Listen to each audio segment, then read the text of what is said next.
রিয়াদে বিএফইউজের সভাপতি রুহুল আমিন গাজীর মৃত্যুতে স্মরণ সভার আয়োজন করা হয়।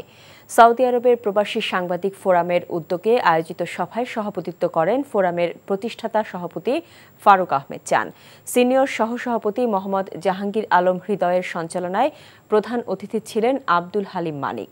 বিশেষ অতিথি ছিলেন আবদুল্লাহ আল মামুন, মোহাম্মদ জাহাঙ্গীর আলম, ফকির আল আমিন সহ আরও অনেকে। সভায় রুহুল আমিন গাজীর আত্মার মাগফিরাত কামনা করে দোয়া করা হয়।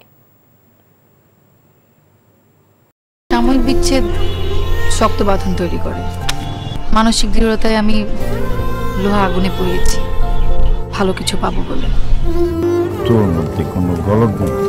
আমার ভুল থাকতে পারে, আমার মধ্যে মিথ্যা নেই।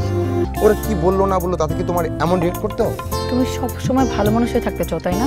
সবাই ভালো মানুষ, তুমি অযোগ্য। বাসে না কেউ ভালো,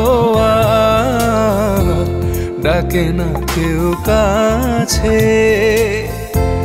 তোমায় মনে করার কারণ খুব আছে।